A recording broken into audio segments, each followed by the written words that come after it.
Kajian Islam. Bismillahirrahmanirrahim. Assalamualaikum warahmatullahi wabarakatuh. Alhamdulillahi ala ihsani wa syukru lahu ala taufiqihi wa amtinani. Asyhadu an la ilaha illallah wahdahu la syarika lahu ta'ziman li sya'ni. Wa asyhadu anna Muhammadan abduhu wa rasuluhu da'ila ridwani. Allahumma salli alaihi wa ala alihi wa ashabihi wa ikhwani. Hadirin hadirat yang dirahmati oleh Allah Subhanahu wa taala. Pada kesempatan pagi hari ini kita akan menyampaikan kajian tematik ya. Kajian yang pernah saya sampaikan mungkin 7 tahun yang lalu, saya mau ulangi lagi ya. Judulnya tentang 11 tipe suami ya. 11 tipe suami. Mudah-mudahan bermanfaat bagi kita dalam kehidupan keluarga ya. Hadis ini adalah hadis yang diriwayatkan oleh Aisyah radhiyallahu taala anha yang ditermaktub dalam Sahih Al-Bukhari nomor 5189 ya. 5189 di mana Aisyah menceritakan ada 11 wanita yang mereka berkumpul, kemudian mereka bersepakat untuk menggibah suami-suami mereka ya. Kayaknya itu bukan ibu-ibu di sini ya. Kita akan bacakan hadis tersebut. An Aisyah radhiyallahu taala anha, kata Aisyah radhiyallahu taala anha, jalasa ihda asyrata imra'atan, berkumpul 11 wanita. Fata'aqadna wa ta'ahadna alla yaktumna min akhbari azwajihinna syai'a. Maka 11 wanita tersebut sepakat bertekad untuk tidak menyembunyikan sedikit pun kabar tentang suami-suami mereka. Siapakah 11 wanita ini? Mereka bukan sahabiat. Ada yang mengatakan mereka adalah orang-orang di zaman jahiliyah yang cerita mereka masyhur sehingga dinukil dari zaman ke zaman sampai akhirnya di zaman Aisyah. Kemudian Aisyah cerita kepada Nabi sallallahu alaihi wasallam. Jadi ini kisahnya Aisyah ngobrol sama Nabi, Aisyah cerita dan Nabi menyimak dan mendengarkan. Ada yang mengatakan ini 11 wanita adalah wanita-wanita di negeri Yaman. Intinya ini kisah yang sampai ke kota Madinah dan dihafalkan oleh Aisyah radhiyallahu taala anha dan diceritakan kepada Nabi sallallahu alaihi wasallam dan Nabi duduk menyimak cerita tersebut ya. Aisyah berkata ya, berkumpul 11 wanita, mereka telah sepakat bertekad untuk menggibah suami-suami mereka. Kesepakatan mereka alla yaktumna min akhbari azwajihinna syai'a. Tidak boleh ada sedikit pun kabar yang disembunyikan, semuanya harus dibongkar. Ya. Ini biasa ibu-ibu kalau ngumpul gibah ya. Gibah orang lain, kalau habis gibah teman-teman, kalau habis gibah suami orang, terakhir gibah suami sendiri. Kalau suami sudah selesai digibahi, ustadznya digibahi ya. Baik. Kalau enggak istri ustadz yang digibahi. Ya. Enggak ada ya. Tadi pagi saya sempat dapat laporan istri saya digibahi sama ibu yang lain. Masya Allah. Sedih saya sama istri saya tadi pagi ya. Ada pokoknya ya. Taib. Qalatil ula, berkata istri wanita atau wanita yang pertama. Zauji lahmu jamalin ghassin ala ra'si jabalin la sahlun fayurtaqa wa la sahlin fayurtaqa wa la samin fayuntaqal. Yang pertama berkata, suamiku seperti daging onta yang kurus yang terletak di puncak gunung yang terjal. Tidak mudah untuk didaki dan tidak terlalu semangat untuk dibawa turun daging tersebut. Jadi ini perumpamaan ya. Seorang wanita, dia menggunakan kata-kata kiasan yang hebat ya. Dia mengatakan suami seperti daging, tapi daging bukan sembarang daging, namanya daging onta ya. Kenapa dia pilih daging onta? Karena daging itu banyak, yang paling lezat daging kambing. Daging onta itu kurang disemangati. Ya, karena dia agak alot, keras, kurang begitu lezat. Tidak seperti daging kambing. Oleh karena Nabi SAW lebih suka daging kambing daripada daging onta. Suamiku daging sih daging, cuma dagingnya apa? Onta. Terus ontanya bukan sembarang onta, onta yang kurus ya. Daging onta yang kurus. Terus letaknya di mana? Letaknya di atas puncak gunung. Sulit untuk didaki. La sahlin fayurtaqa min ala jabalin ra'si jabalin wa'rin. Di puncak gunung yang terjal. Yang licin kalau didaki sulit. La sahlin fayurtaqa, tidak mudah untuk didaki, wala saminin fayuntaqal. Kalau sudah kita sampai ke atas, sudah ambil dagingnya, mau dibawa turun juga malas. Kenapa? Karena dagingnya pun kurus ya. Dagingnya pun kurus. Ini gambaran dari sang istri bahwasanya suaminya ini sangat pelit ya.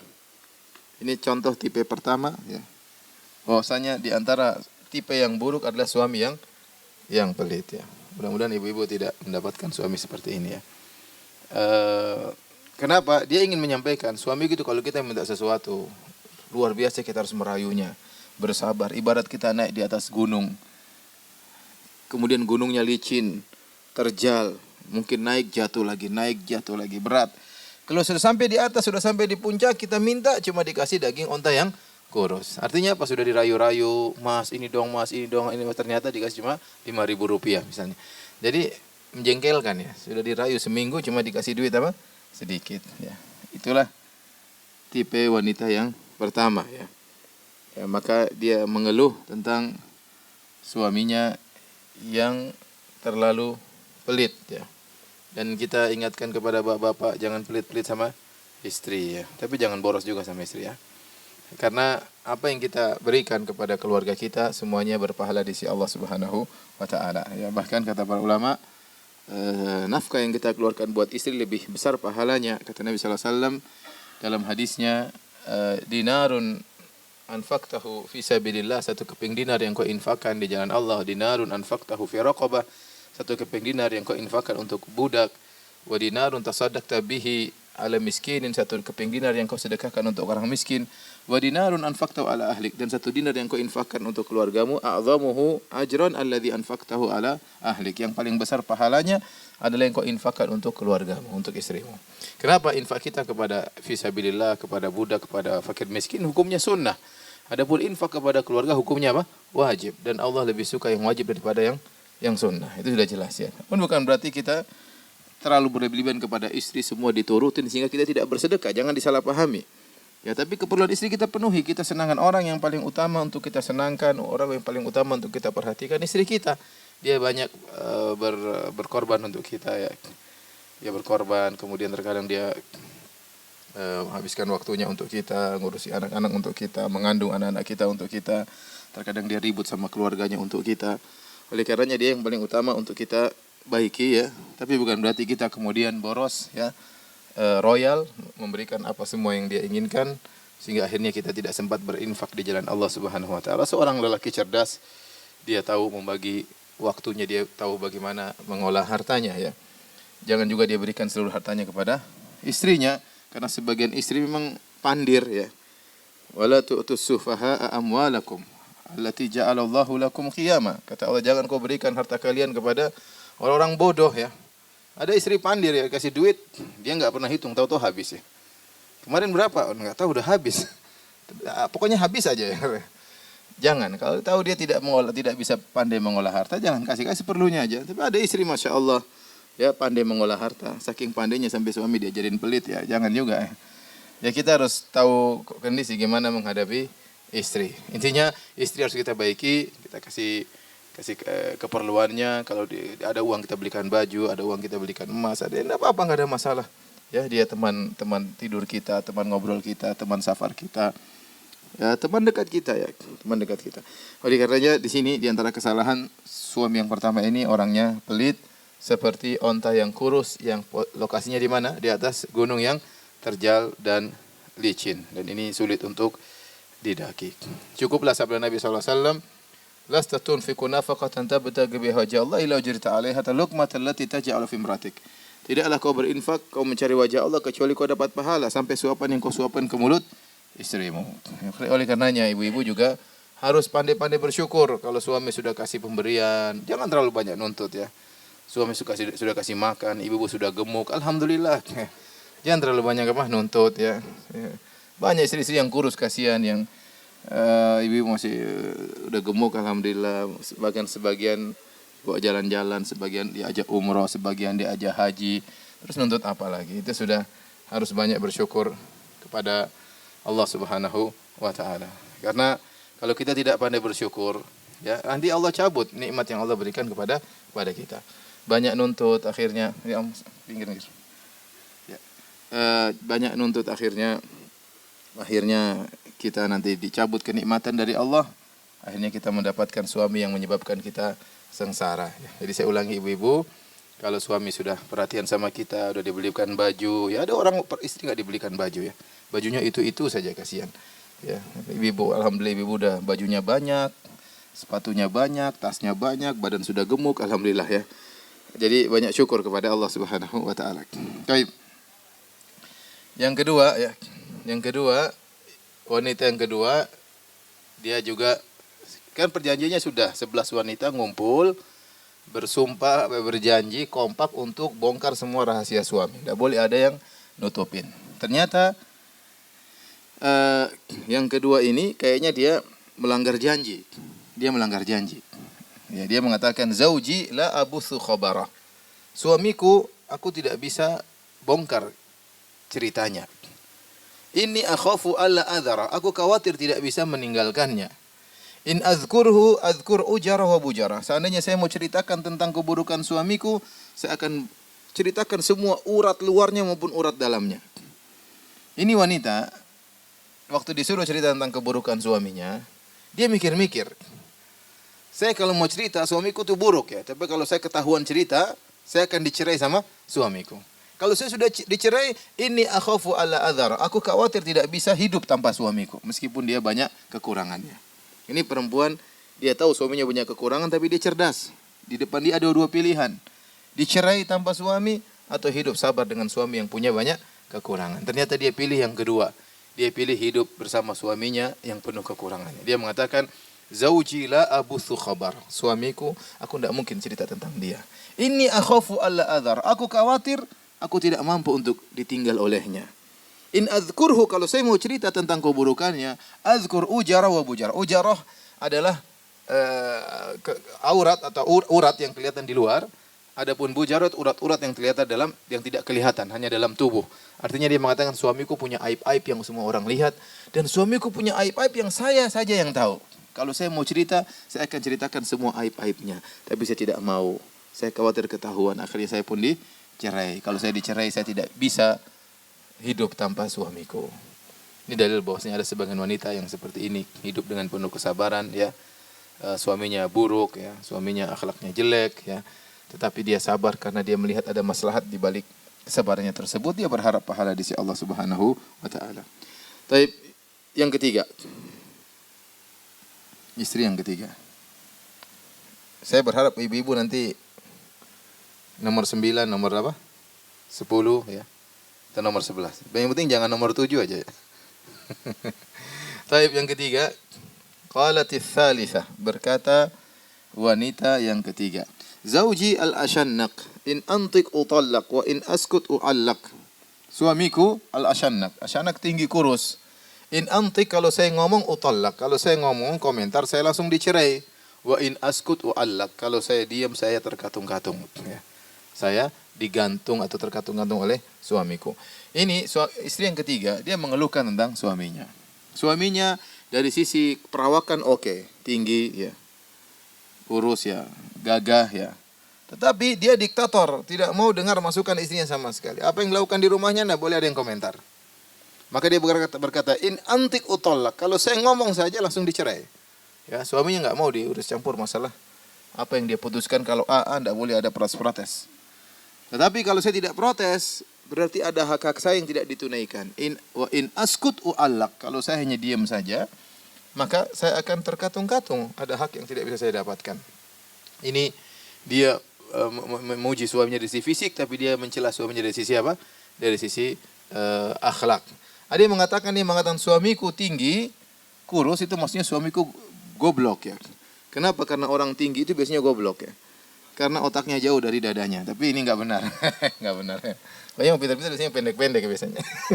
tapi ini nggak benar. Ada juga yang tinggi pintar tapi jarang-jarang ya. Jadi yang benar bahwasanya. Yang benar maksudnya suaminya itu tinggi, itu menunjukkan maksudnya dia diktator, tidak mau dengar masukan dari istrinya. Lihatlah Nabi SAW. Nabi SAW kalau kita baca sirahnya, sudah sering sampaikan. Nabi SAW mensikapi istri-istrinya, dia tidak memposisikan dirinya sebagai seorang nabi. tapi dia memposisikan ini sebagai suami. Makanya kita dapat terkadang istrinya angkat suara, tapi Nabi tidak marah. Coba kalau sahabat angkat suara. Coba kalau sahabat angkat suara. Allah saja tegur. Kata Allah, ya ayyuhalladzina amanu la tarfa'u aswatakum fawqa sautin nabi. Jangan kalian angkat suara kalian di atas suara Nabi. Wala tajharu lahu, jangan kalian keraskan suara kalian di depan suara Nabi. Ya. Bil qauli ka jahri ba'dikum li ba'din, sebagaimana kalian keras suara di antara kalian yang lainnya. Antah batu amalukum antum la tash'urun. Bisa jadi amal kalian gugur, kalian tidak sadar gara-gara ngangkat suara di hadapan Nabi. Enggak ada yang berani ngangkat suara di depan Nabi. Waktu turun ayat ini ada seorang namanya Thabit bin Syammas. Enggak mau keluar ke masjid, di rumah terus. Kenapa? Dia suaranya keras, dia khawatir amalnya gugur. Tapi istri Nabi kalau kita baca dalam hadis-hadis ngangkat suara di hadapan Nabi, terkadang ribut di hadapan Nabi istri-istrinya, tapi Nabi tidak mensikapkan dirinya sebagai seorang, saya ini Nabi, saya ini Rasul, tapi dia sikapkan dirinya sebagai seorang apa? Suami. Subhanallah, tawadhu. Nabi ngobrol sama istrinya kesalahan Nabi, sabar ya. Nabi sabar. Bahkan Nabi berdiskusi dengan istrinya, bahkan Nabi mengambil masukan dari istrinya.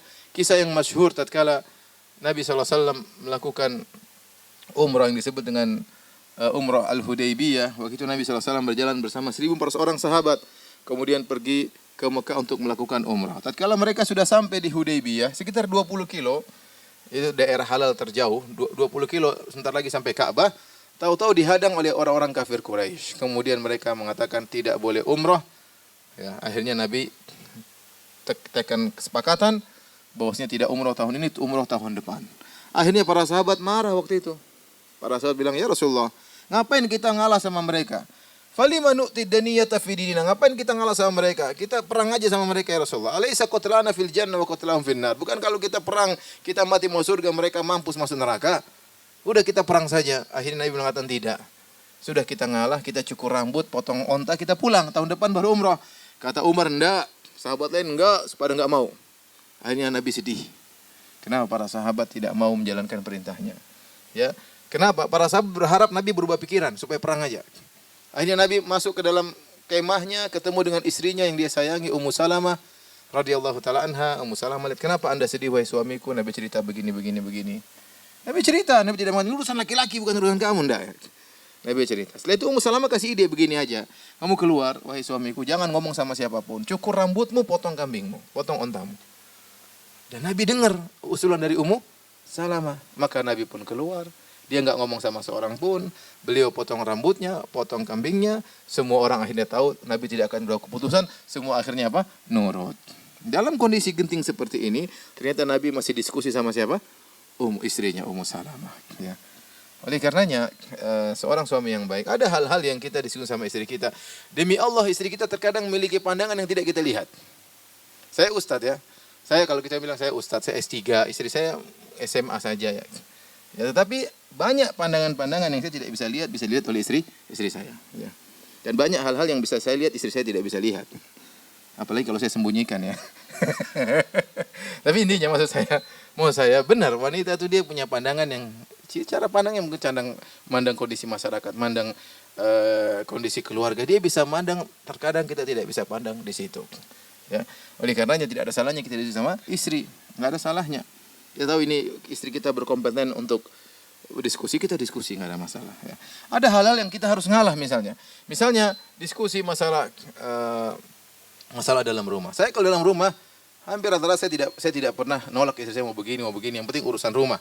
Ya, misalnya Abi ini nanti beli sofa warna ungu ya, biarin warna ungu, merah jingga, merah muda terserah ya. Merah madu terserah, madu merah boleh saja, terserah. Intinya saya tidak peduli karena yang ngurusin rumah siapa? Istri. Yang nikmati rumah istri. Enggak usah kita ribut sama istri. Enggak, Abi mau warna hitam. Ngapain kita ribut sama istri kita? Abi warna merah muda, enggak hitam, harus hitam. Ngapain masalah itu?